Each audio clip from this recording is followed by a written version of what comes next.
Olá, pessoal, boa noite a todos, sejam muito bem-vindos a mais uma live no nosso canal.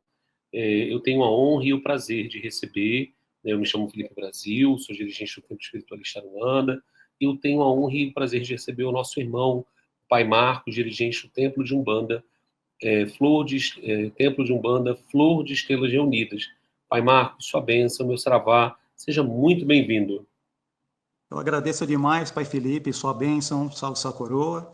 Peço a bênção aos mais velhos, aos mais novos, a todos que irão assistir esse bate-papo, essa conversa, né?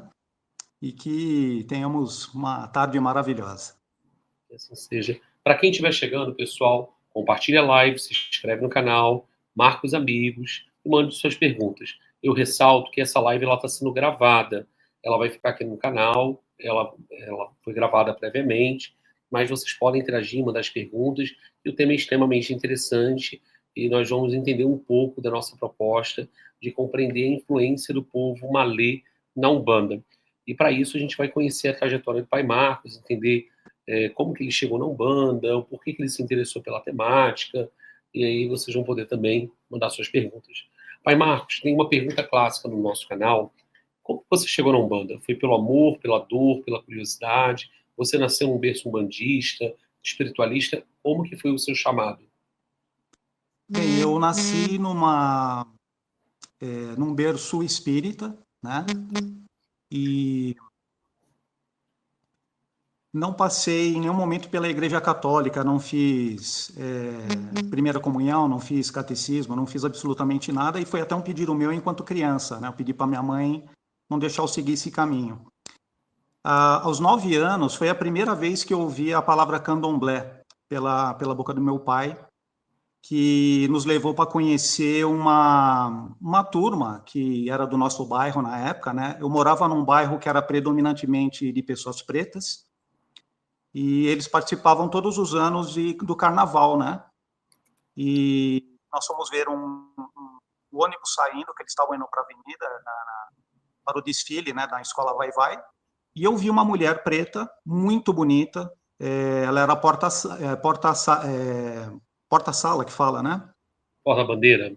Porta-bandeira, desculpa, porta-bandeira.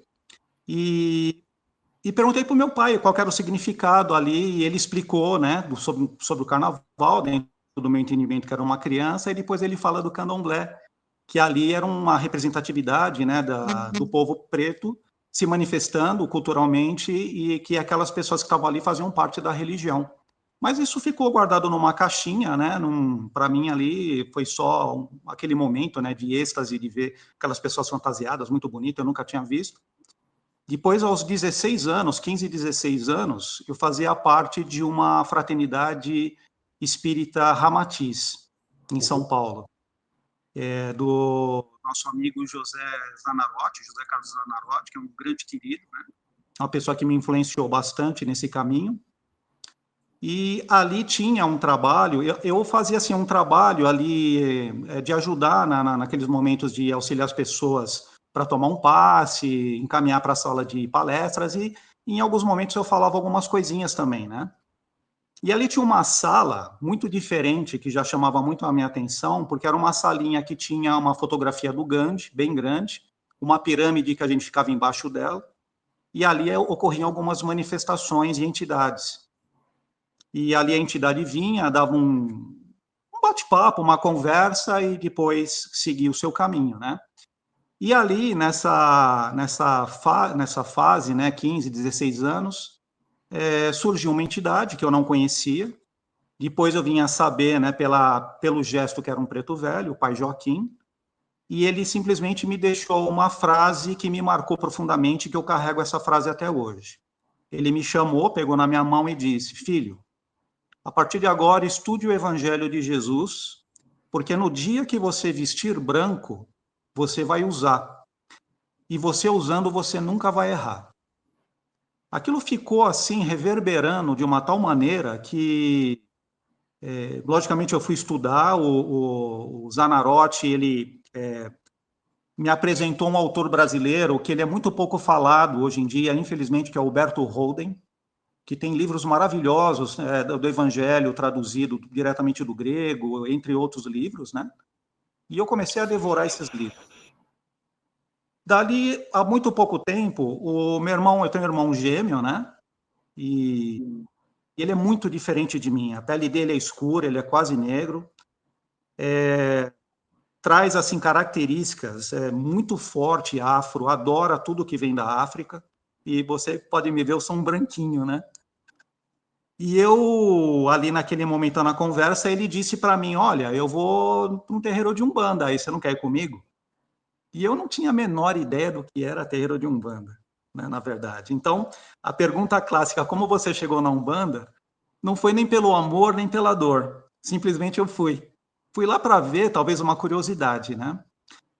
E quando eu fui nessa gira com ele, eu posso dizer hoje que existe amor à primeira macumba. Porque aquele perfume do incenso, das ervas queimando, né?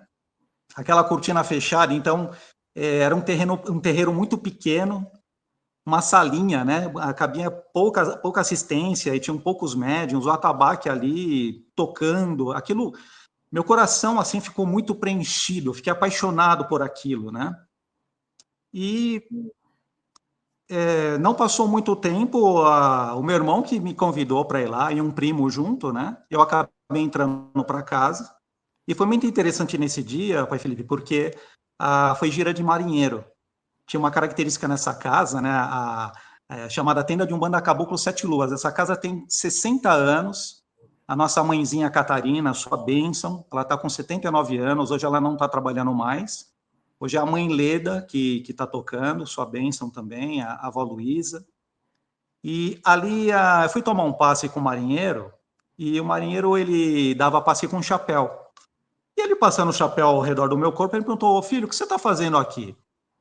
Falei: "Olha, eu vim trazer meu", eu nem sabia o que falar. Eu falei: "Eu vim trazer meu amor, minha alegria, minha amizade, meu coração." Ele virou para mim e falou: "Olhe, você que está me dando um passe, não sou eu." E eu fiquei muito feliz, né? E ali não demorou muito tempo, eu entrei para casa, fiquei ali uns 7 anos, aprendendo muita coisa, né, com muita curiosidade. Eu tinha muita curiosidade de tudo, perguntava de tudo. Eu acho que eu até enchia muito o saco das entidades.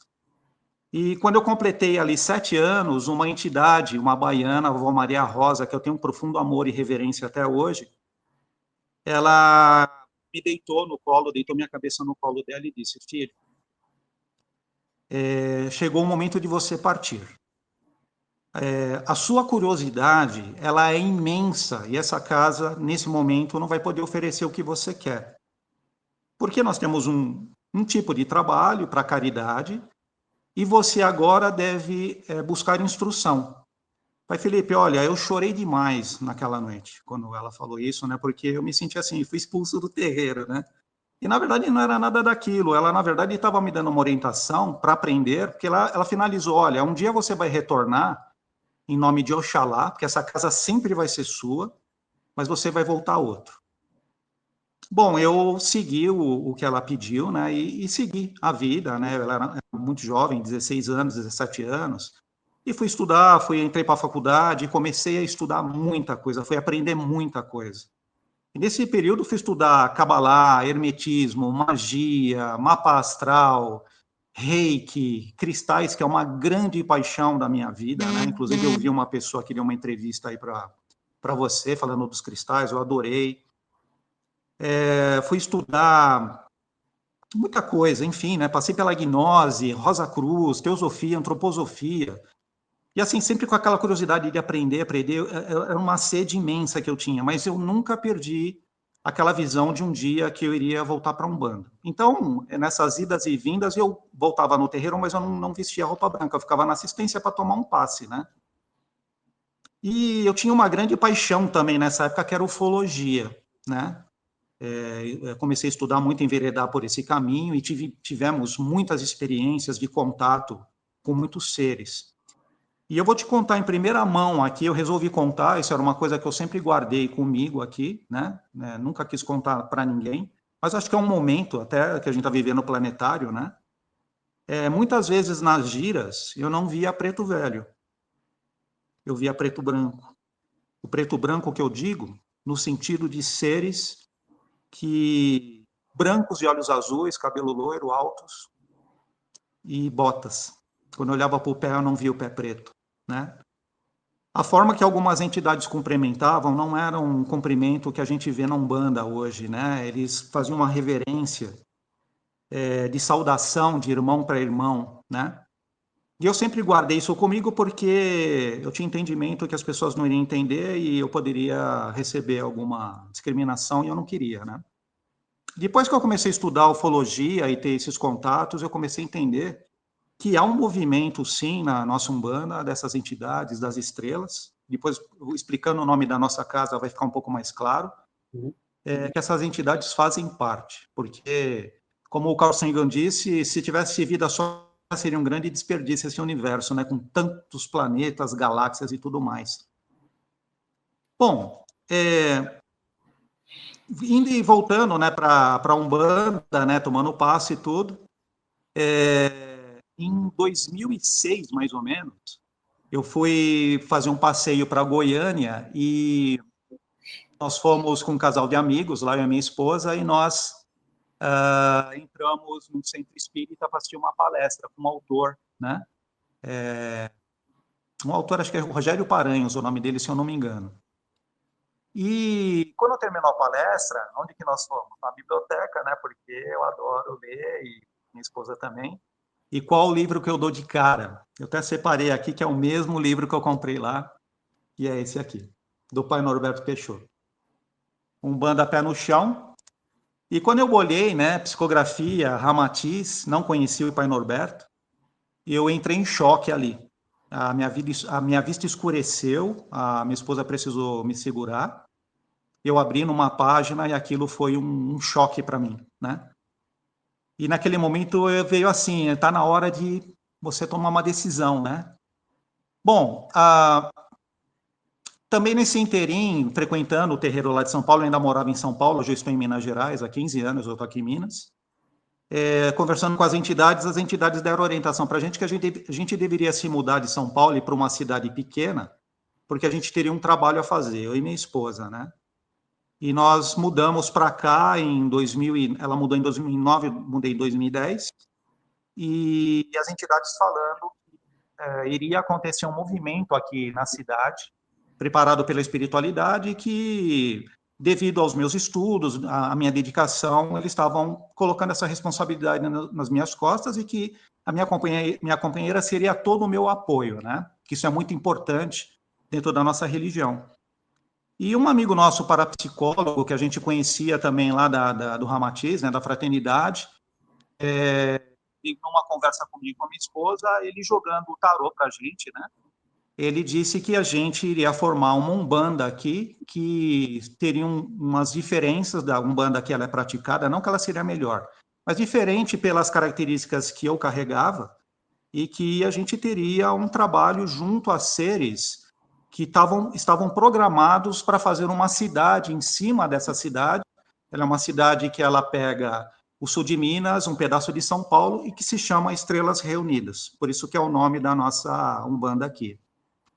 E que essa cidade, ela não seria, isso são as entidades agora falando, que não seria uma cidade de refazimento, como o nosso lar, por exemplo, Aruanda, né?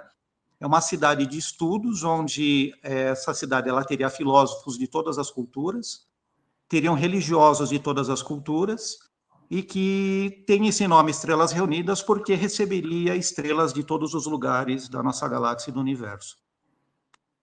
E que essa casa, diferentemente de uma casa de Umbanda, que normalmente tem uma regência de preto velho, caboclo, normalmente, né? Zé Pilintra, baiano, algumas cigano, essa casa, quando se manifestou pela primeira vez um mentor dessa casa, que se chama Sanadir, ele disse que nós não deveríamos batizar o nome da nossa casa com o nome de uma entidade, porque a gente deveria honrar todas as entidades que estavam trabalhando nessa cidade, porque todas estavam ali com muita dedicação e amor por nós. E ele disse que se chamava Estrelas Reunidas, e a gente fez a numerologia ali, não estava dando um número muito legal, falei, tá esquisito e tal, e aí um preto velho, que eu ainda não tinha manifestado, não trabalhava com ele, chamado Pai Bernardo, ele, um dia, no dia que ele surgiu, assim, era muito no começo, ele disse, vocês devem colocar uma flor nesse nome. E a minha esposa perguntou se era uma rosa, se era uma flor de lótus, que tipo de rosa. Ele falou, não, essa flor um dia vocês vão saber. E depois de alguns anos a gente ficou sabendo que era a flor da vida, né? Que é uma geometria que ela dá o sentido de toda a criação do universo. E aí, Pai Felipe, foi assim uma reviravolta na nossa vida, porque eu estava afastado da Umbanda, né, de giras, né, e não sabia como tocar. Então a gente precisava de ajuda. Em 2010 eu sofri um acidente muito grave aqui em casa, né, que eu precisei fazer uma cirurgia no pé, eu caí de uma escada. E uma conhecida nossa, ela olhou para o meu pé e falou, olha, tem um problema seu pé, ele não vai cicatrizar, tem um aparelho aí. E ali eu tive contato com a apometria através dela. E foi feita uma cirurgia no meu pé, e uma entidade ali que estava manifestando num dos médios falou, e eu pude ouvir, né, porque normalmente no trabalho de apometria não se deixa ouvir, né, quem está na maca para não se influenciar. Mas eu ouvi perfeitamente essa entidade falando que eu deveria, a partir daquele momento, aprender sobre essa técnica e trazer para a cidade. E aí eu comecei a estudar apometria, fui para São Paulo, já estava aqui em Cambuí, e aí trouxemos essa técnica para cá. E um detalhe também que eu nunca contei, talvez eu tenha contado para minha esposa, quando eu estava na maca, eu estava assim, muito dividido, né, no duplo etérico afastado, estava mais do outro lado do que para cá, e eu vi uma entidade mais ou menos de uns 2,5 metros em cima da maca, e com um rosto muito diferente do nosso rosto, um rosto assim muito parecido com tartaruga, e eu pensei na hora, nossa, que pessoa feia que está cuidando de mim, né? Foi muito preconceituoso ali. E essa entidade me olhou com um olhar, desculpa a minha emoção, foi o olhar mais amoroso que eu já vi na minha vida. E ali transformou a minha vida, né? E aí, a primeira pessoa que surgiu para a gente pedir ajuda foi o Pai Norberto, né? Porque eu queria fazer essa umbanda que ele falava nos livros, né? E a gente praticando apometria aqui, as entidades começaram a se manifestar. E um dia um preto velho aqui de uma médium da casa falou, filho, chegou a hora de voltar para a Umbanda. Bom, eu pedi ajuda para o Pai Norberto, ele me encaminhou para 2 médiums dela, a Lisete e a Deise, 2 queridas. A Deise está praticamente dentro da egrégora Oxalá nos uniu. E elas me ajudaram muito com o trabalho de apometria. Depois uma amiga nossa, Maria, foi ajudando a gente com desenvolvimento. Depois ela se afastou por um problema de saúde. E eu falei para a Franci, olha, eu vou ter que pedir ajuda de novo para o Pai Norberto, vamos para o Rio Grande do Sul, para a gente pedir ajuda para ele ao vivo e a cores, né? Isso em 2016. E aí eu entrei no Facebook, e aí tinha uma página da Daisy Muti, né? Que é essa nossa irmã do Sul, tinha uma propaganda do Oxalá nos uniu lá em Taubaté, na Mãe Márcia. E lá quem estaria presente? O Pai Norberto Peixoto. Eu dei um berro aqui, né? Falei, Franci do céu, olha só, acabei de falar para você, vem ver. Aí entrei em contato imediatamente pelo telefone e era o celular da mãe Márcia Moreira, né? E a mãe Márcia, brincando ali, falou, olha, como que você ficou sabendo? Eu contei para ela e ela falou assim, olha, se inscreve logo que já tem 100 pessoas inscritas aqui. Não, podem me inscrever que eu vou. E inscrevi eu e mais 8 aqui e fomos, né? E foi muito legal, o Pai Norberto me deu uma atenção maravilhosa, né? Foi muito legal. Li todos os livros dele. E aí depois a mãe Márcia entra no circuito, né? Para dar curso de Umbanda para gente. O Roncalli veio nos instruir com atabaque, né, com os toques de atabaque, e a partir de 2018 a gente abre a nossa casa, né, para atendimento ao público, e 2020 nós fizemos o Oxalá nos uniu aqui, e isso com muita intensidade, muito trabalho, e virei filho da mãe Márcia, né, e a partir daí, então, a gente está fazendo todo um trabalho de caridade, luz, amor, de consciência, de expansão de consciência, porque o Sanadir, o Baba Sanadir, ele fala que a maior de todas as caridades aqui que a gente pode trabalhar para o público é a libertação da consciência das pessoas. E isso me remeteu a um conhecimento lá atrás, quando eu comecei a estudar, do Buda, né? Que Ananda, o seu discípulo, fala para ele, né? Mestre, qual é a maior de todas as caridades? E ele fala, é aquela que você pratica consigo mesmo porque você deixa de ser um problema para o mundo. Então, eu fui aprendendo muito com o povo do Oriente, com muitos livros, autobiografia de um yogi, budismo, Bhagavad Gita, Tao Te Ching, os livros do Humberto Holden, Ramatiz, livros espíritas, mas até então acessando muito pouco livros de Umbanda, né? Então, esse ano foi a minha consagração de primeiro grau dentro da Umbanda, dentro da nossa raiz, né? A raiz da Mãe Márcia, né? E entrando no tema Malê, por que que eu resolvi buscar informação sobre os malês, né? Quando eu ouvi a primeira vez essa palavra malê, alguma coisa mexeu dentro de mim e eu não sabia o que era. E comecei a pesquisar, e a Mãe Márcia me emprestou um livro, né, do João José Reis, que é um professor da Universidade lá da Bahia, né, um escritor incrível, e ele escreve um livro chamado Rebelião Escrava no Brasil, né, que é a história do Levante dos Malês. Eu engoli esse livro e comecei a pesquisar em vários sites, vi vários vídeos, tive acesso a algumas pessoas, né, que estudam também. Mas assim, uma coisa assim que me movimentou também para isso foi num movimento que a gente faz dentro da nossa consagração, com esse povo malê. Bom, então, dentro da nossa consagração, há um movimento com o povo malê, né?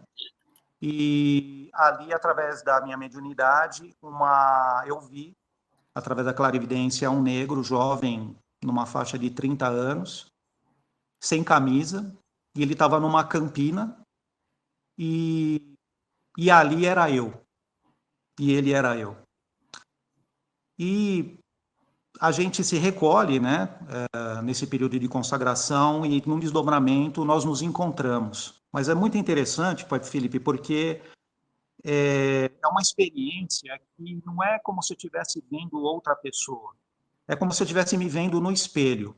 Era eu ali, e ali ele confirmou, deu o nome dele de batismo, né, muçulmano, mas ele deu o nome de batismo aqui no Brasil e deu o nome dele muçulmano. E ele falou que a partir daquele momento a gente iria trabalhar e que ele estaria comigo, né? E que ele usaria o nome de batismo, né? Então eu resolvi estudar, aprender um pouco mais sobre essa linhagem, sobre essa raiz, até para poder manifestar de uma forma mais plena, mais amorosa, mais compreensiva, de troca mesmo, né? Então, eu fui atrás de entendimento, para a gente poder compreender de onde que veio tudo isso, né? E hoje eu entendo que essa raiz malê, muçulmana, islâmica, ela está muito enraizada na Umbanda, muito enraizada no Candomblé, no Terecô, em outras linhagens africanas, né, aqui no Brasil, né, outras religiões.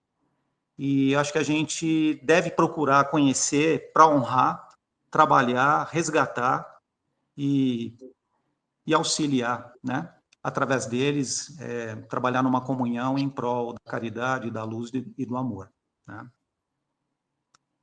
Eu fiz aqui algumas anotações, Pai Felipe, até para não me perder, para contar um pouquinho como que foi toda essa trajetória de descobertas, né? Deixa eu fazer uma pergunta, Pai Marcos. Você falou Sim, desse contato com esse preto malê, né? Esse preto velho, e ele passou a trabalhar com você e você foi buscar se aprofundar. Esse preto hoje ele se manifesta para caridade ou é um preto que dá cobertura espiritual? Você poderia falar um pouquinho mais? Porque, por exemplo, até mesmo quando eu penso em pontos cantados na Umbanda, tem alguns pontos que fazem alusão a pretos velhos que têm essa linha, mas não falam do povo malê, como um ponto muito antigo do Nego Ambrósio, né, sim, que dentro da egrégora da Mãe Márcia é cantado. Você poderia falar um pouquinho mais? sim.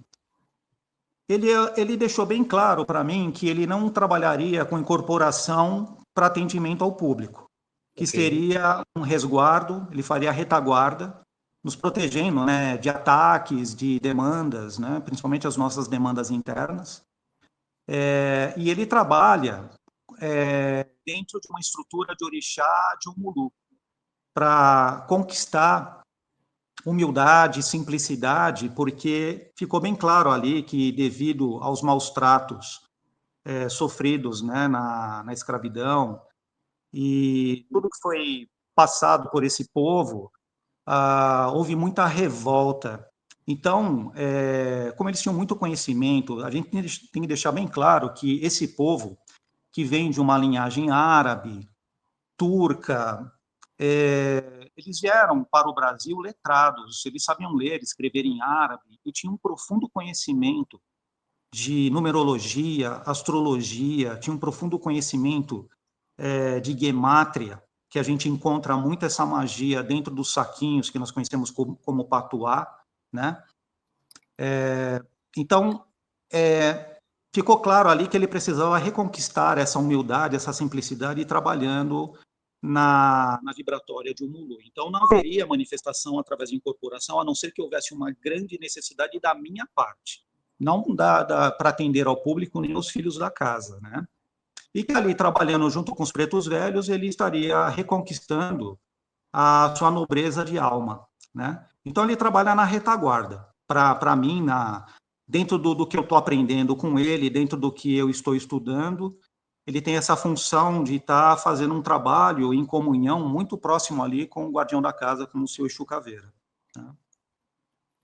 Entendi. Aqui na nossa visão, né, na nossa doutrina, nós atribuímos muito esse nome preto de porteira, que nós chamamos, que são pretos velhos que trabalham na retaguarda, pouco se manifestam, mas auxiliam ali junto muito com os Exus na guarnição do terreiro e tendo uma especialidade no desmanche de magia negativa, quebra de feitiço, e aí são pretos que vêm muito com essa característica, mas muito interessante a sua colocação. E aí você falou que começou a estudar o povo malê. O que você foi encontrando? Você falou que separou alguns achados.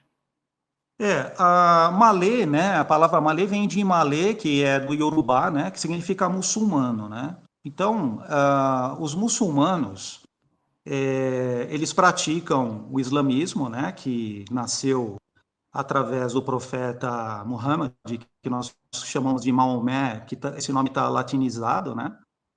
E eles vêm de uma raiz abrâmica, que é de onde veio o cristianismo e o judaísmo. E a grande diferença do islamismo para o cristianismo é que eles veem Jesus como um profeta e que virá pela segunda vez para quando todo o mal for destruído, ele ter a governança da terra. Eles têm essa profecia com eles. Enquanto o cristianismo, através da própria Igreja Católica, prega Jesus como o próprio Deus manifestado. Né? Então, eles não têm essa visão. E Maomé, ou Muhammad, ele recebeu os ensinamentos do Alcorão através da mediunidade, com certeza, né, onde se coloca que foi o anjo Gabriel que trouxe os ensinamentos, lembrando que ele era iletrado, ele não sabia nem ler nem escrever, mas ele era muito inteligente. Então ele colocava ao redor dele pessoas que sabiam ler e escrever e ele ia recitando, né, e aí nasce aí o Alcorão. E o Alcorão é muito interessante, né, porque o Alcorão significa, traduzindo para numa linguagem aberta, a portuguesada, significa recitação. E ali nós encontramos muita reverência a Jesus, que é chamado de Issa, e aí nós temos uma corruptela dentro da nova era, que muitos chamam Jesus de Sananda. E Ananda, dentro da tradição hindu, significa o bem-aventurado. Então, Issa Ananda, né, que se transforma em Sananda, seria aquele que é bem-aventurado.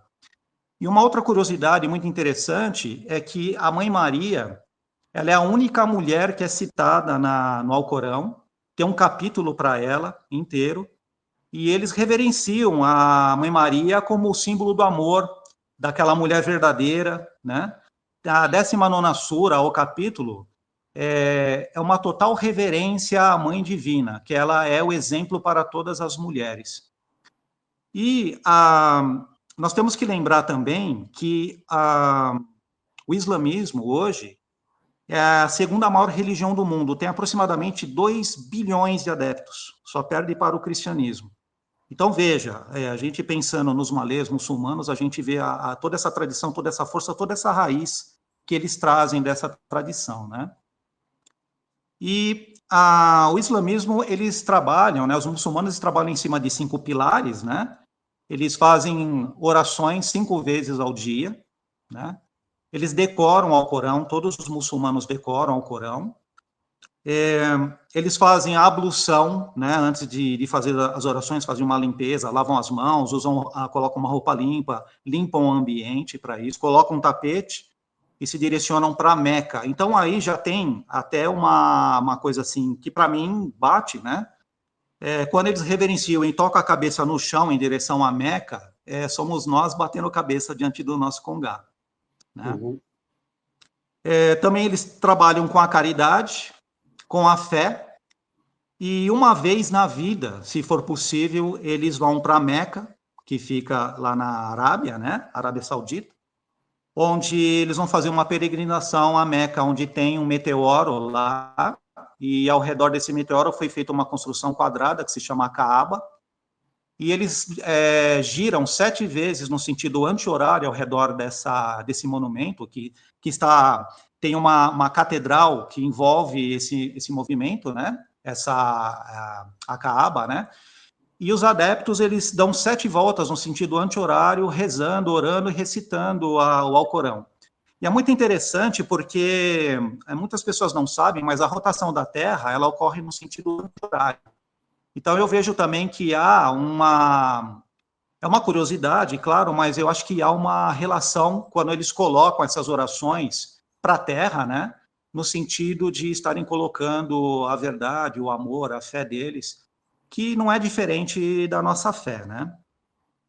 E uma outra curiosidade também que chama muita atenção, eles têm um rosário, que seria que nem o nosso rosário aqui, né? Que é usado pelos pretos velhos, né? Que tem 33 contas, que eles fazem o giro 3 vezes, onde eles vão recitando palavras do Corão, vão falando o nome de Alá, que Alá seria, né, o nosso Deus, e também eles vão falando essas orações em árabe e em algum momento pode ser livre, você pode falar na sua língua de origem, né? Porque nem todo muçulmano é árabe e tem conhecimento do árabe, né? Tem muitas influências dentro do. Eu não sei se você já quer entrar nesse ponto, Felipe, das influências que a Umbanda e as religiões afro receberam aqui no Brasil, porque são muitas influências. Inclusive, você está usando uma delas aí, que é o jaleco, né? Que é o conhecido abadá. Então, o abadá é uma das influências que eles deixaram para nós usar o branco na sexta-feira, né, para ter essas reuniões entre eles, para eles fazerem as orações, para eles comungarem. Então, o abadá, em muitas práticas, em muitas casas, ela é usada. O turbante branco, que é usado por nós, o filá, né, o ojá das mulheres, então também é uma influência deles. Essa conta que eles fazem as orações, eu vejo como se fosse a nossa guia, né?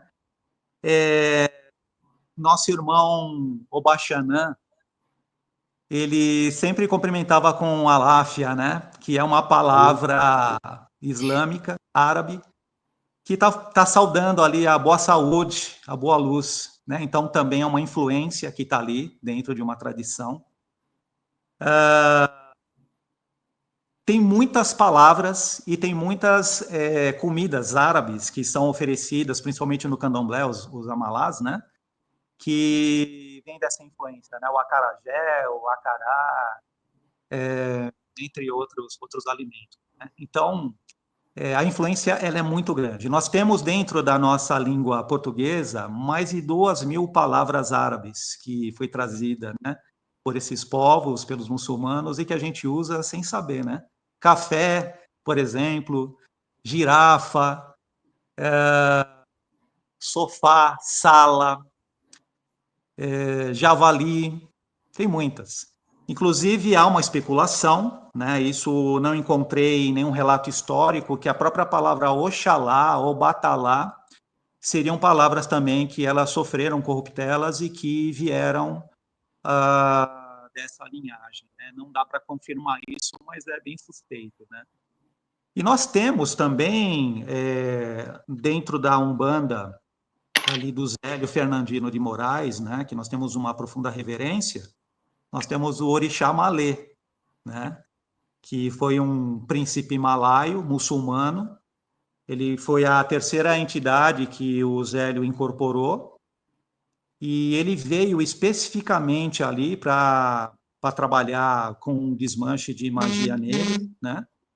Ele trouxe o ponto riscado, né, para a Umbanda, e o ponto riscado, eu falo isso com total certeza, por tudo que eu já estudei dentro da Kabbalah, que são influências da Kabbalah, porque a Kabbalah, se fala muito da Kabbalah judaica, mas existe a Kabbalah hermética, que ela é grega e que eu tenho certeza que a África bebeu dessa fonte.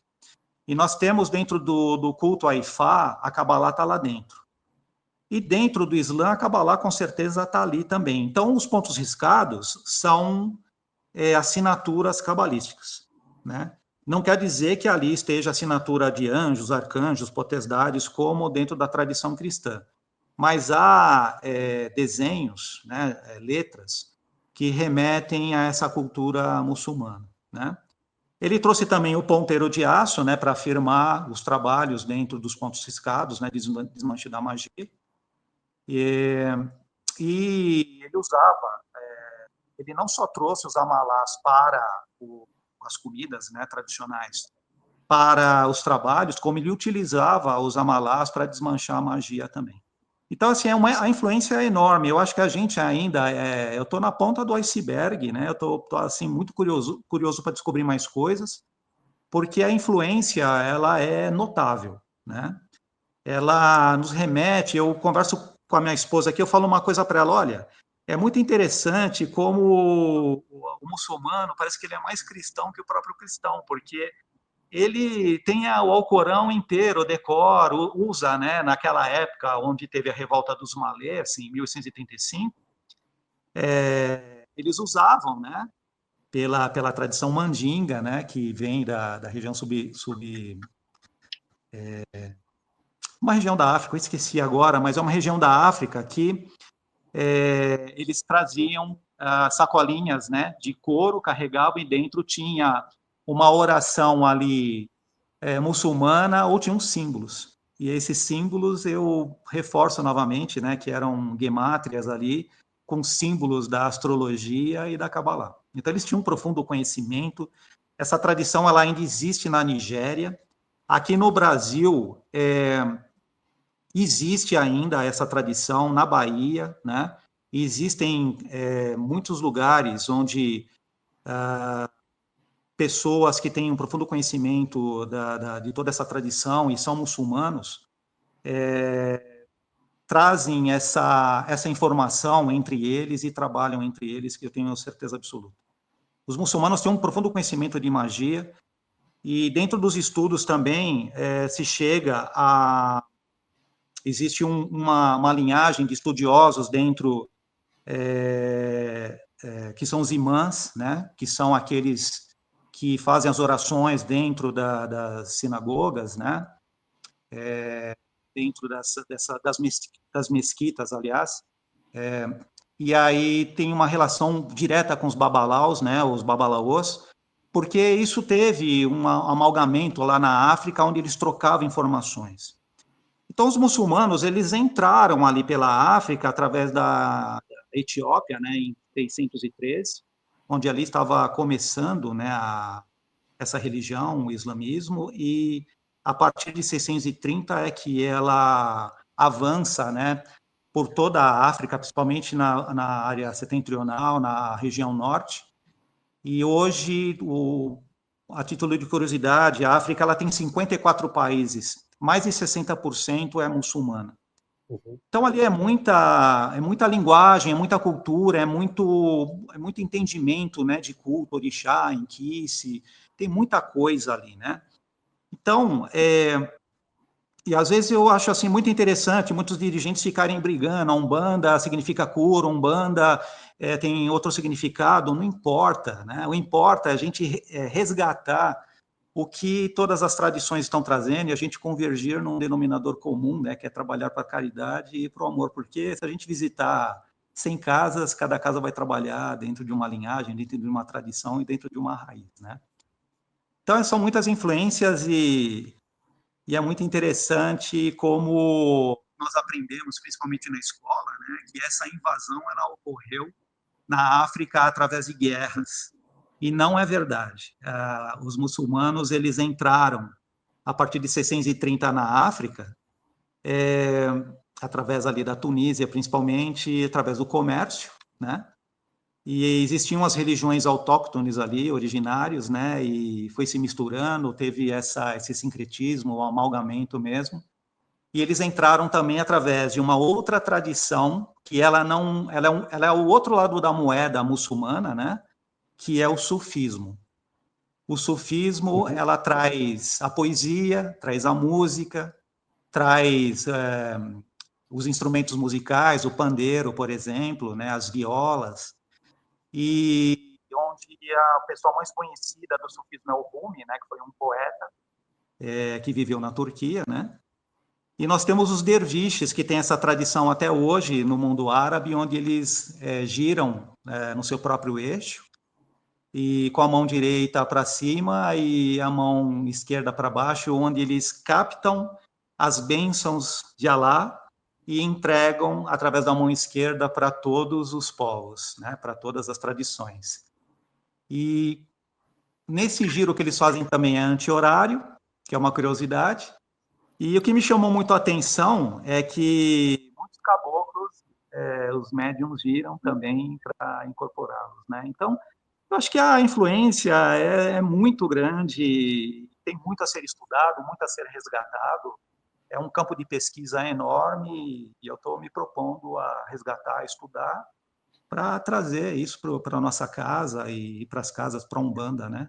Porque existe, eu entendo que a prática ela é fundamental, né? Demanda tempo, né? Para a gente entender, aprender com as entidades, aprender com as giras, aprender com assistência, mas o estudo ele é muito importante porque ele nos dá base, né, para a gente procurar fazer a coisa certa. Nós não vamos acertar sempre, mas eu sempre lembro dessa frase que é o meu mantra: estude o Evangelho, porque quando você estiver de branco, quando nós nos afastarmos, porque o guia não fica o tempo todo com a gente, se você não souber o que falar, fale do Evangelho. E aí o assistido, os filhos vão compreender essa lição maravilhosa, né? É isso, Marcos, Felipe. você faz um movimento, né? Eu fiquei aqui me perguntando porque muitas vezes nós colocamos a África como se fosse um bolo só, Sim. como as pessoas muitas vezes veem o Brasil, né? E o Uhum. Brasil é muito rico na sua cultura e nós esse apagamento histórico muitas vezes da cultura africana dentro da nossa cultura de estudo, de instrução, deixa muito a desejar. Você Sim, falou uma coisa que eu vou pegar um ditado antigo da Umbanda, que tem influência do povo malê, que é quem não pode com a mandinga não carrega o patuá, né? exatamente. E aí eu queria que você explicasse um pouco mais, para quem nunca parou para se atentar com esse ditado, ou até mesmo para quem nunca ouviu, e assim, quem foram esses negros mandingas, que eram muito respeitados, porque até Sim, mesmo o povo malê tinham uma característica étnica um pouco diferente, as marcas, por que eles carregavam essas marcas, como que foi essa revolta, esse levante que eles fizeram na Bahia, né?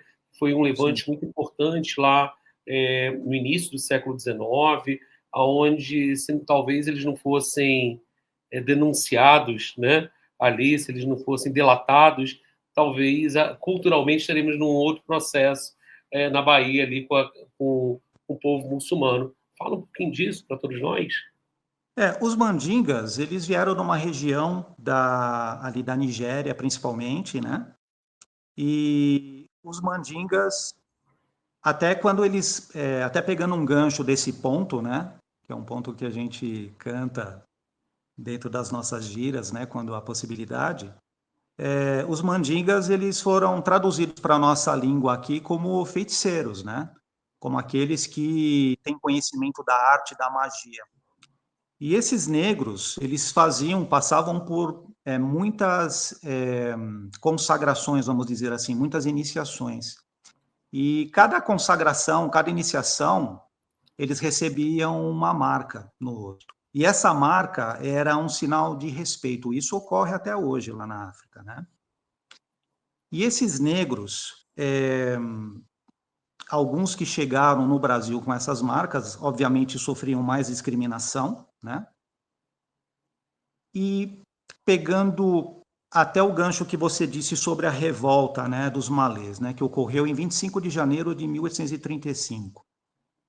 Esses negros, eles não aceitavam estarem abaixo dos seus senhores. Os senhores daquela época não sabiam ler e escrever. Esses pretos, né, que eu chamo eles de negros de uma forma muito respeitosa, né, eles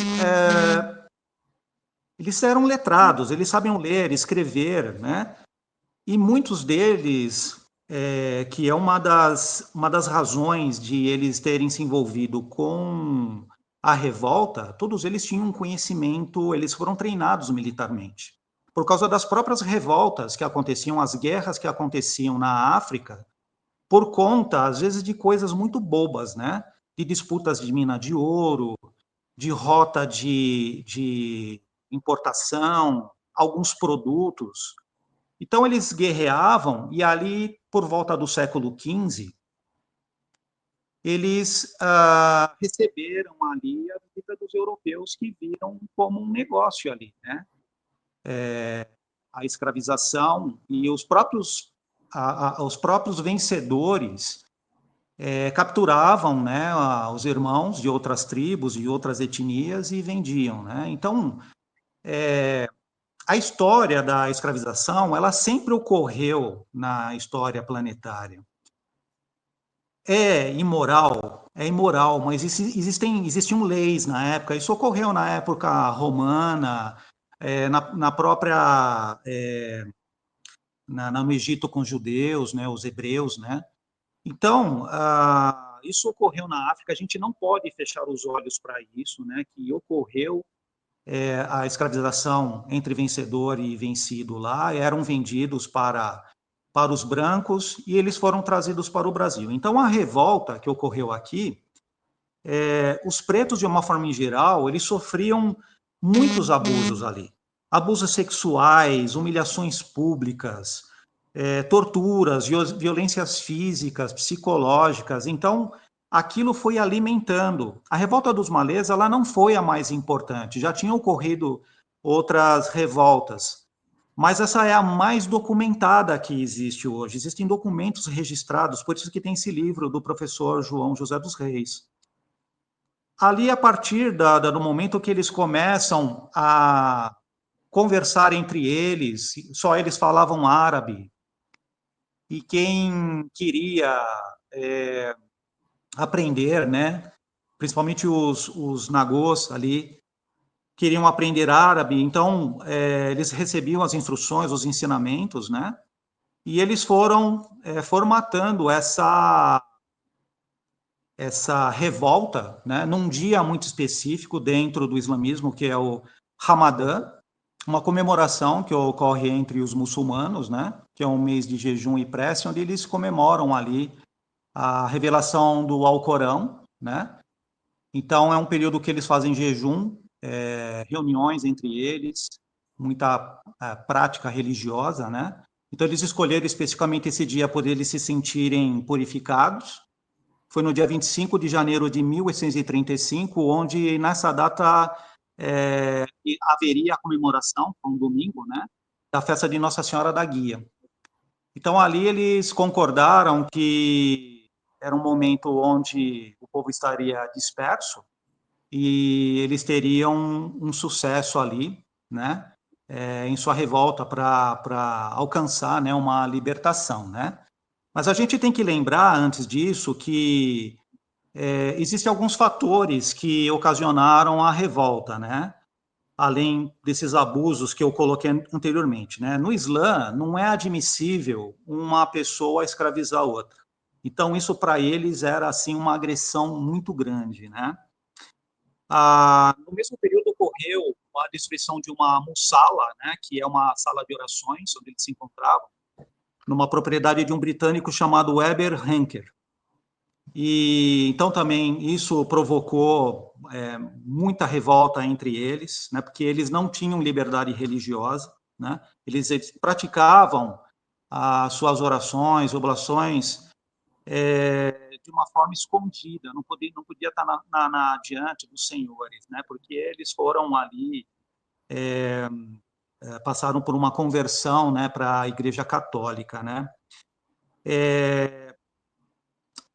Também naquele período teve um mestre muçulmano chamado Pacífico Licutan, que estava preso. Ele já era um senhor, né? E existem muitas pessoas que dizem que ele é um dos organizadores, uma das cabeças pensantes da revolta, né? Mas ele estava preso, né? E devido a uma dívida que o seu senhor tinha com os padres carmelitas. Então era uma garantia da paga dessa dívida. Então, ele estava na delegacia preso, né? Ele não participou diretamente ali como um soldado, né? Nós tivemos ali alguns líderes que participaram ali, que organizaram essa revolução ali, que durou 2, 3 horas, foi numa madrugada, né? Quando se fala numa revolta, parece que é uma coisa longa, uma semana, mas não, foi só nessa madrugada. E nós temos alguns líderes que eu anotei aqui o nome, para a gente ter mais assim conhecimento, né, que é o Arruna, o Suli ou Nicobé da Salu, o Manuel Calafate, o Luiz Sanin, Elesbão do Carmo ou Dandará, né?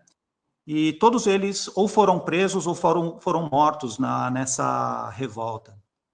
E essa revolta, Felipe, ela só não deu certo porque eles morreram pela boca, né?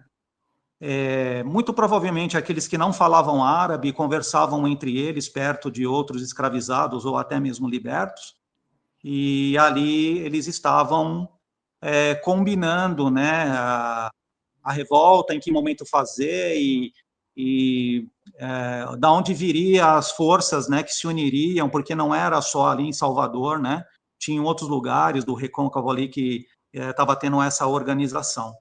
Então, tem uma escravizada ali chamada Guilhermina de Souza, que ela ouviu e ela foi falar, né, para o senhor dela que ela ouviu que teria revolta. Ele não deu muita satisfação, não ligou para isso. Depois um outro escravizado também participou, o seu patrão e a polícia, sobre isso, mas ficou meio no limbo. E na terceira vez que ela, Guilhermina de Souza, relatou, não só para o seu senhor, mas para as autoridades da época, e a revolta ali foi por água abaixo, né? Há quem defenda que a ideia dos muçulmanos, isso não é compartilhado por mim, né? Pelos estudos que eu fiz, pelas pesquisas que eu fiz, não é verdade, mas há autores que dizem que os muçulmanos ali, eles tinham a ideia de transformar, depois da revolta, né, matar os libertos, matar os brancos, incendiar as igrejas e transformar aquela região, Bahia, Pernambuco, né, num grande califado. Eu, particularmente, não acredito. Eu acredito que se tivesse dado certo a revolta, talvez acontecesse alguma coisa diferente ali, né? Mas a gente tem que lembrar que ainda era império ali e, com certeza, a revolta iria se transformar numa guerra. Para ter uma ideia assim, de quantas pessoas participaram dessa revolta, foram aproximadamente 600 pessoas, entre escravizados e libertos ali, né, convertidos. Isso parece poucas pessoas, pensando na quantidade de pessoas hoje, né? Mas ali naquela época representava mais ou menos 1% da população ali de Salvador, é muita gente, né? E também o que fez com que eles perdessem essa batalha foi que eles foram lutar com espadas, né? E, e os soldados eram com armas de fogo. Então não tinha como vencer mesmo. E E foi assim, foi uma tragédia, né? Porque aqueles que foram presos, né? Ali na revolta, mais ou menos 70 pessoas morreram, 60 revoltosos e 10 soldados. E aí houveram as prisões, né? E aqueles que foram presos, né? 16 foram condenados à morte, sendo que 12 foram indultados e 4 foram fuzilados. O Pacífico Licutan, que foi aquele que estava preso, né, o mestre que estava preso, ele foi julgado e ali ele recebeu a pena de receber entre 300 e 1.200 chibatadas, né? Dentro da lei, recebia 50 chibatadas por dia. Então, ali ele foi condenado à morte, na verdade, né? Porque não há quem aguente tanta chibatada, né? E depois da revolta dos malês, ocorre, né? Foram criadas leis que essas leis prejudicaram completamente todo o povo preto, né? Porque eles não podiam mais ter propriedades ali, todas as propriedades foram tomadas, os seus senhores, eles poderiam deportar, não importa se era escravizado ou não, devolver para a África, não importa se era homem, se era mulher, se era criança, podia devolver. E todos, assim, tiveram muita pressão também para não trabalhar mais ali em Salvador, né? Eles foram pressionados para trabalhar na zona rural, que era um trabalho mais duro, né? Trabalhar na lavoura ali, com sol a pino. Após também todo esse movimento, muitos foram enviados para a África, devolvidos à África, perderam suas propriedades, né? Muitos tinham propriedades, inclusive alguns tinham escravizados da sua parte, né? Outros migraram para Pernambuco e outros vieram para o Rio de Janeiro, onde há uma especulação de que eles aportaram ali na pequena África. Não há documentos assim que fale abertamente se isso ocorreu ou não, mas há suspeita. E esses muçulmanos, ali tem uma muçulmana que ela vem depois da revolta, né? Que ela que é a tia Seata, né? Que ela é assim a sacerdotisa do samba, né? Que ela nasceu em 1854, ou seja, é depois da revolta, depois de todo esse movimento. Mas ela era muçulmana e ela fez a base dela ali, né? Ela foi uma sacerdotisa, foi curandeira, foi Ialorixá, né? E ela é conhecida como a grande madrinha do samba, né? E ela nasceu ali em Santo Antônio da Purificação, em 1954, e desencarnou em 1924, onde a Umbanda já tinha sido anunciada em 1908, né? Então, assim, há muita especulação, né, ainda dentro da história, né? Eu acho que há muita pesquisa a fazer e há muito a escutar das próprias entidades, né, o que elas podem revelar para que a gente possa honrar a história deles, a raiz. Hoje nós vemos, por exemplo, né, que existe a Quimbanda Malê. A Quimbanda é o outro lado da moeda da Umbanda, né? Onde são ali as entidades quimbandeiras, os Exus, Pombagiras, Pretos Velhos, Caboclos Quimbandeiros, que também trabalham dentro da Umbanda, né? Então ali tem uma raiz forte, né, desses pretos muçulmanos, né, com com seu conhecimento de magia, né?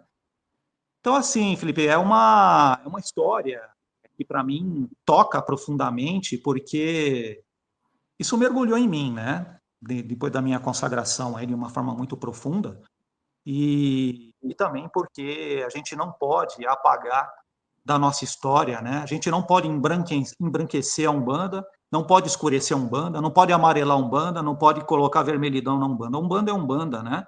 A gente tem que parar com essa discussão, né, de a minha Umbanda é melhor.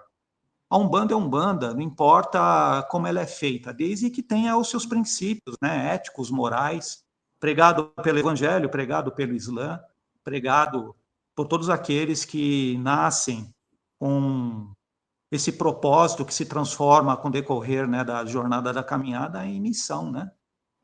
Eu acredito que a gente é missionário no sentido de estar se resgatando a si próprio, né? A caridade começa por nós, né? A gente quando eu estava estudando Evangelho, uma frase que me tocava muito era amar a Deus sobre todas as coisas e ao próximo como a ti mesmo. Mas eu não posso amar o Deus que está no próximo se eu não reconhecer esse Deus que há em mim, trabalhar nesse Deus que há em mim, reconhecer esse Deus, ver esse Deus, amar esse Deus, trabalhar esse Deus, através de todas as propostas, né, que as filosofias, as religiões, as crenças trazem para uma construção. E nós estamos em construção, a Umbanda está em construção e eu vejo assim a Umbanda com um papel muito importante, muito fundamental nos próximos anos, desde que a gente se prepare, nós dirigentes, sacerdotes, né, zeladores, para esse movimento, porque nós somos o Congá vivo, né? Nós somos o Orixá vivo e os nossos filhos, né, das nossas casas, que eles possam se espelhar através principalmente do nosso exemplo, né? O exemplo ele movimenta tudo, né? Palavras o vento leva embora, mas o exemplo ele permanece, né? Ele é perene, né? E é isso. Bom, eu fiquei com uma pergunta aqui, Pai Marcos, eu não sei se você identificou isso em algum momento na sua pesquisa, porque a gente sabe que quando a diáspora africana vem, ela vai sendo direcionada para vários lugares do Brasil, né? Por exemplo, Sim, o congolês vem muito para o Rio de Janeiro, nessa região do Sudeste, a gente vai encontrar já o povo de Daomé indo mais para a região do norte, para o Maranhão, os iorubais vindo mais ali para a região de Salvador, com uma última leva de negros.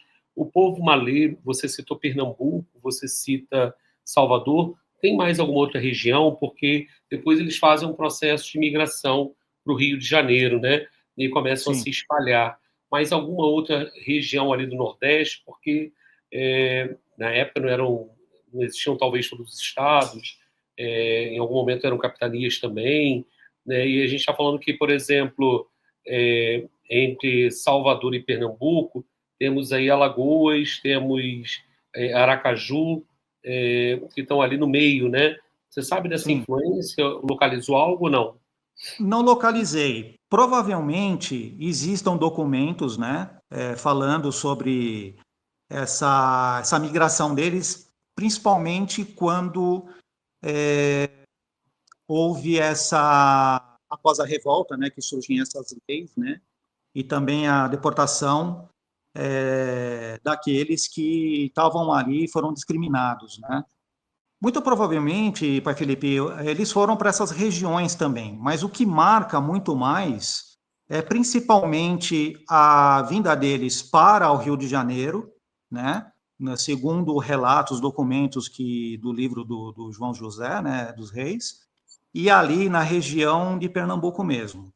Ah, eu acredito também, esse professor ele está sempre atualizando esse livro. Ele fala que é um livro que não tem fim, né? Que ele ainda está pesquisando, tem muito documento ainda, tem muita coisa escondida, tem muita coisa que está apagada, que eles estão tentando, de alguma maneira, trazer para o computador, né? Com alguma tecnologia, conseguir ler esses documentos. Então, eu acredito que aí nos próximos anos, né, com a tecnologia avançando como está, nós teremos novidades em relação a mais detalhes da ida desse povo para outras regiões do Brasil, que eu acredito que sim, até porque nós temos, né, ali em Pernambuco, temos ali na Bahia, na Chapada dos Guimarães dali, temos acho que é o Terecô, se eu não me engano, que tem uma influência malê ali também.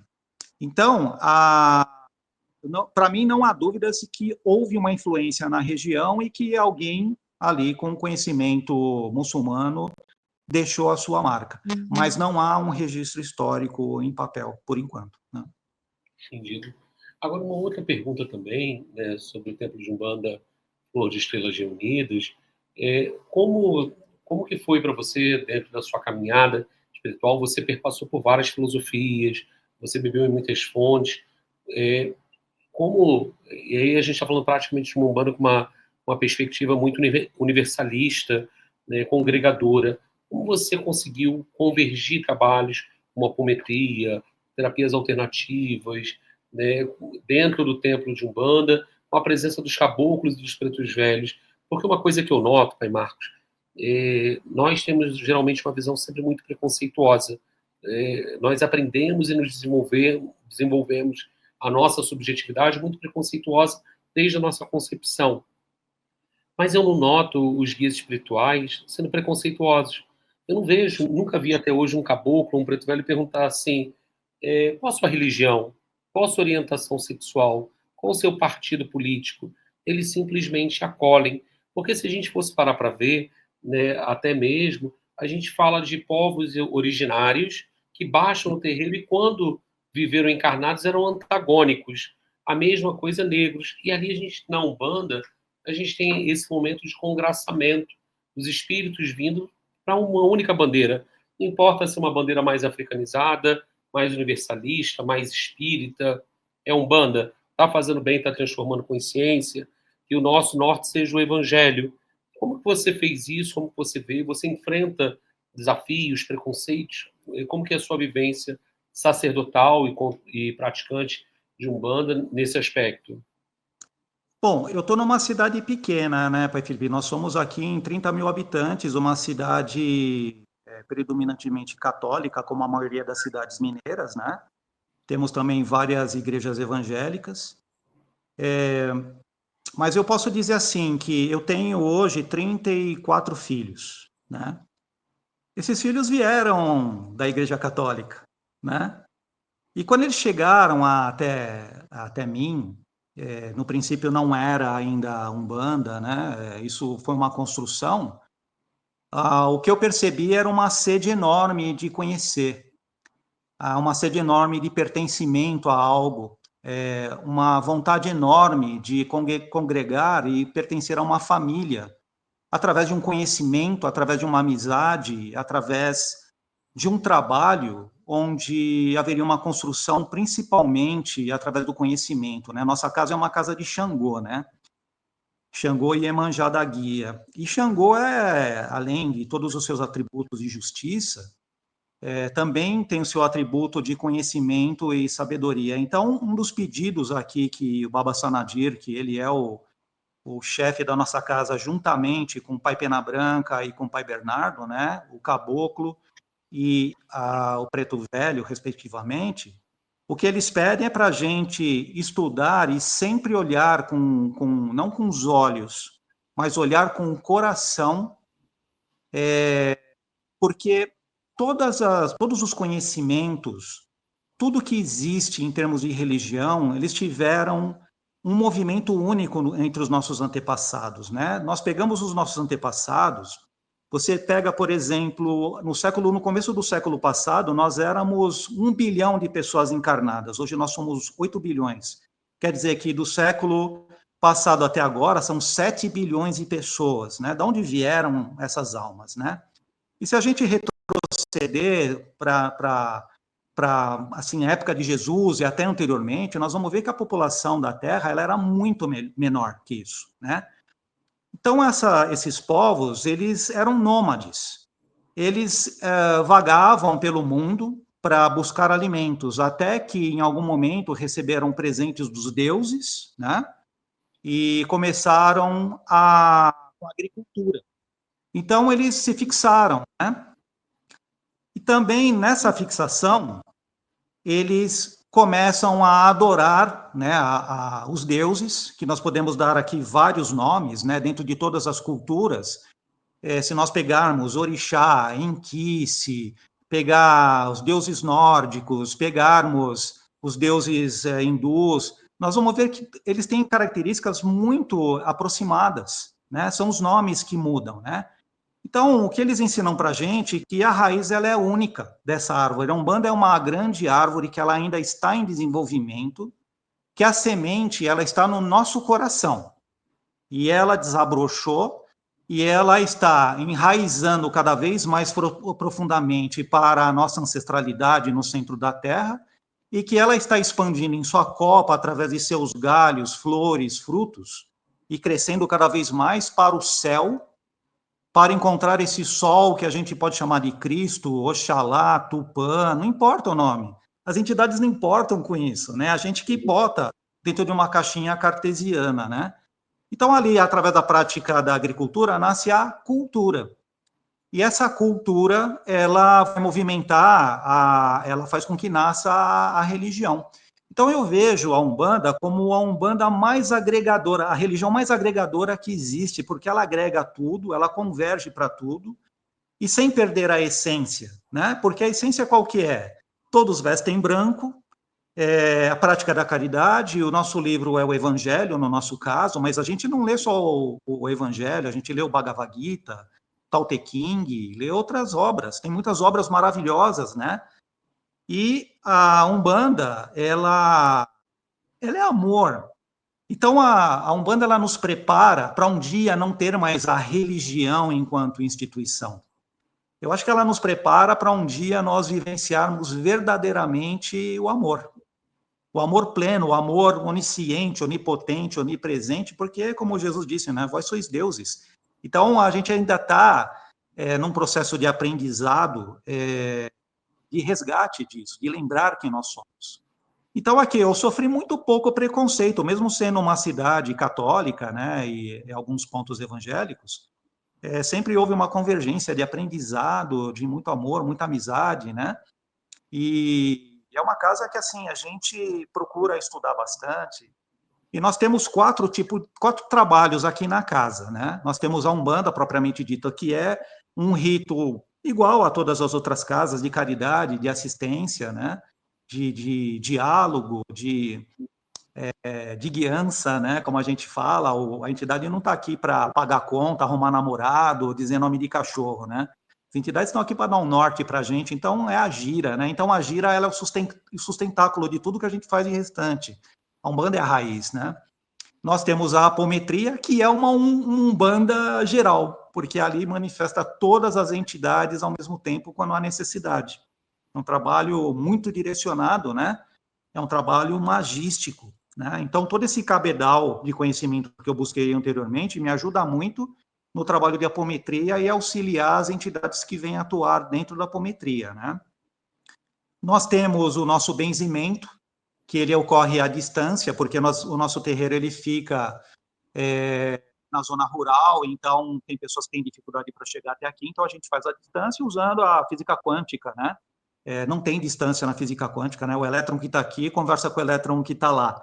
Então a gente faz, e a gente tem excelentes resultados, né? De curas, de bem-aventurança, de harmonização, né? Então, assim, a gente é muito grato por esse trabalho. Ele acontece de segunda-feira, né, às 8 horas, por isso que eu não participo das lives.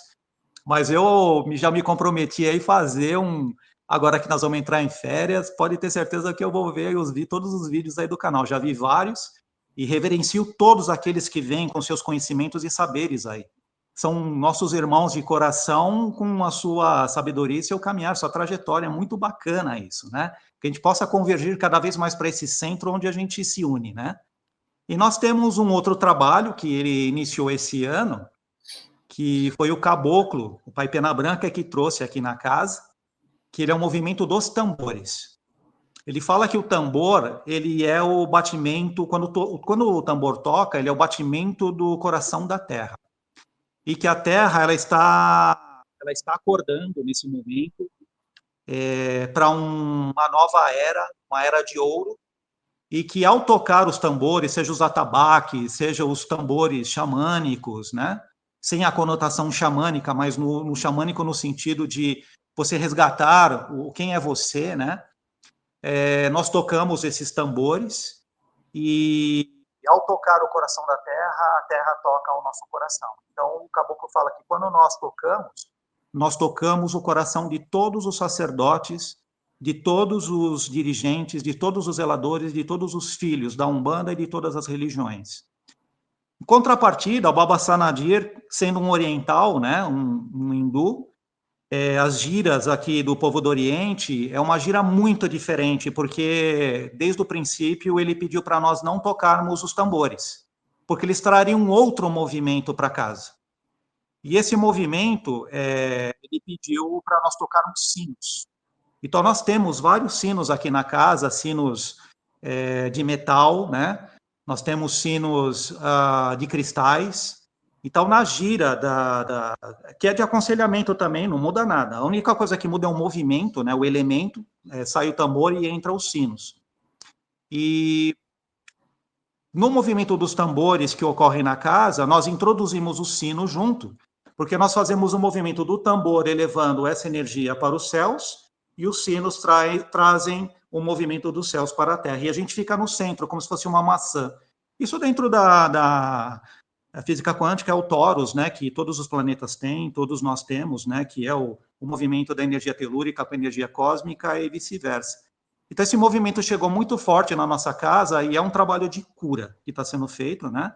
É um trabalho terra-céu, um tocando o outro, onde todas as entidades se manifestam, né? Ali é um trabalho para os filhos e para assistência sem aconselhamento. Nós tocamos os instrumentos para que todos sejam tocados pelo som, porque nós entendemos que a criação, né? Ela começa ali pela vontade da fonte divina, do Criador, nasce primeiro pelo som, aí surge a luz, e aí ela se transforma, né? Ela vira a forma que somos nós. Então, nós somos luz, de alguma maneira, condensada, e o som traz essa harmonização. Então, o caboclo, ele explica para a gente que essa harmonização é para preparar os nossos corpos físicos, as nossas águas internas, porque através da cimática, né, que é o movimento do som que movimenta a água, principalmente, nós somos 70% de água, né? Eles estão efetuando uma harmonização para que a gente se prepare para essas energias novas que chegarão nos próximos anos, trazendo principalmente muita consciência para a humanidade, e que a gente deveria fazer isso pioneiros aqui dentro da nossa casa e estendendo para todas as casas de Umbanda, num primeiro momento, trabalhando, começando aqui, né, num movimento de som, mas que todas as casas que se sentissem tocadas, que nós deveríamos ir a essas casas levando esses instrumentos para a gente fazer um movimento para todos, para eles sentirem, né? Então, são esses 4 movimentos, né? Agora, a gente está se preparando aqui para o ano que vem fazer um trabalho externo, né? Que a gente entende também que o trabalho para a comunidade é muito importante, mas a gente tem uma certa dificuldade aqui porque há muita concorrência na cidade, né? Nós temos a maçonaria, o Rotary, a Igreja Católica, Igreja Evangélica, então a gente não consegue fazer distribuição de cesta básica, por exemplo, porque todo mundo recebe cesta básica de todo mundo, né? Então a gente está focado em 2 trabalhos no ano que vem. Nós vamos fazer um trabalho com o asilo da cidade, já temos autorização, onde nós vamos lá trabalhar com os velhinhos, né? Levar o nosso amor, carinho, fazer contos, tocar instrumentos, tocar viola, cantar para eles, fazer festa, tomar um café com eles, né, em nome da Umbanda.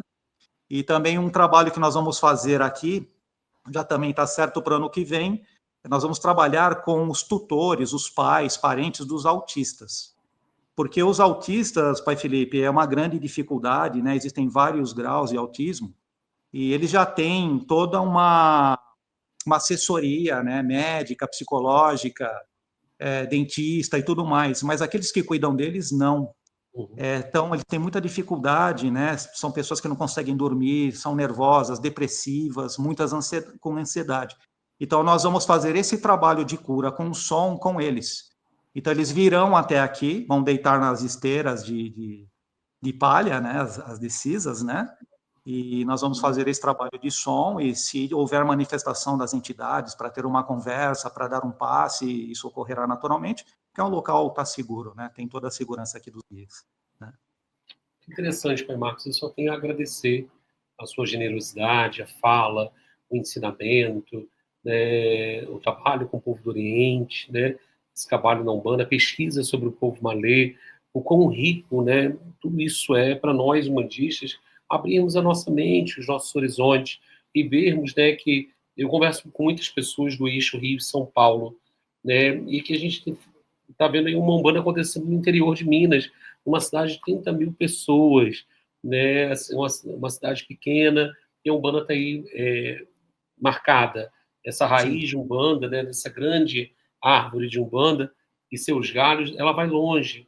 Né, Vai. e que o pai Pena Branca e o pai Bernardo e o Babá Sarandi possam seguir nessa guiança espiritual, apontando o caminho, né, apontando a direção, juntamente à força de Pai Xangô. Eu queria pedir, né, que o senhor falasse se a casa tem redes sociais, quais os dias acontecem as sessões, para quem quiser visitar, né, para quem estiver aí na região, no entorno de Cambuí, fala um pouquinho também. Bom, nós temos no Facebook uma página Templo de Umbanda Flor de Estrelas Reunidas, que nós estamos atualizando. Nós temos também no Instagram, nosso canal ali, o Tufer888, que também nós estamos atualizando, né? Vamos colocar mais informações, fotografias, os eventos, né? E também vamos colocar ali contato para chegar até nós, porque como nós estamos no sítio, as pessoas têm uma certa dificuldade de chegar até nós, né? Então nós vamos deixar ali tudo com mapa, tudo direcionado, né? Com contato, meu celular, junto com o celular da minha esposa, né? Para quem quiser conhecer os nossos trabalhos. Os trabalhos, eles ocorrem, né? Às segundas-feiras, o benzimento, harmonização à distância, né? Às 20 horas.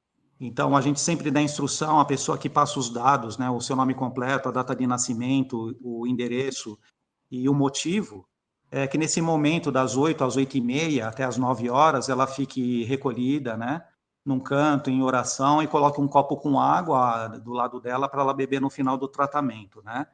Então, todas as segundas-feiras. As nossas giras, elas ocorrem aos domingos, a cada 15 dias, às 9 horas.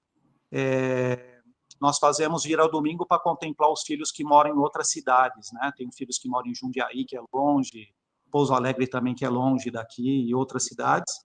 Então, para que eles possam vir no final de semana, estudam durante a semana, não podem vir, né? A cada 15 dias também intercalando, nós fazemos o trabalho, a gira, né? A cada 15 dias.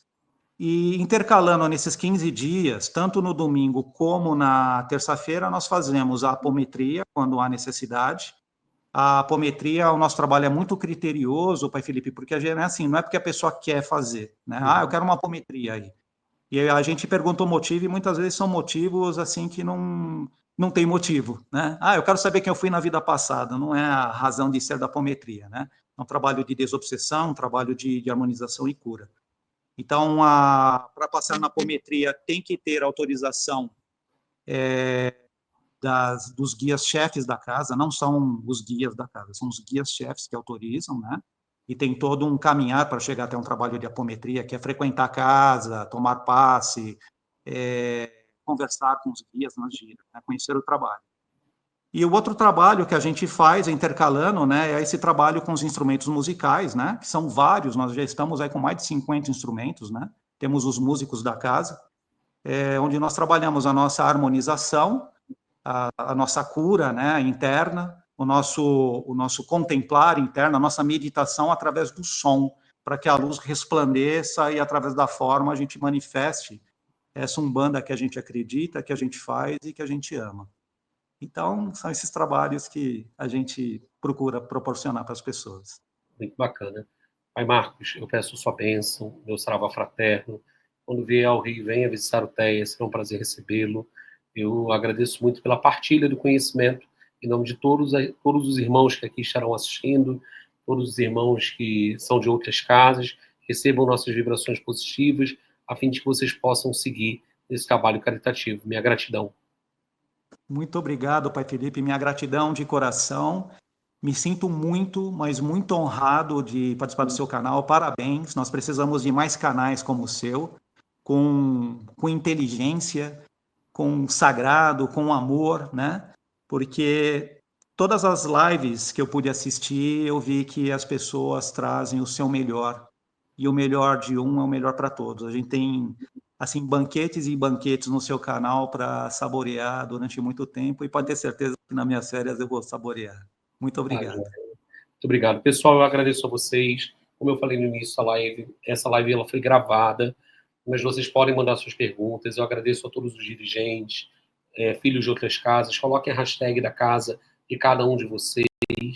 Né? E semana que vem eu estou de volta, né, no Diálogo sobre Umbanda, seguindo aí com o nosso compromisso em falar, refletir, dialogar sobre nossa amada religião. Muito obrigado a todos. Até a próxima, pessoal. Tchau, tchau para vocês.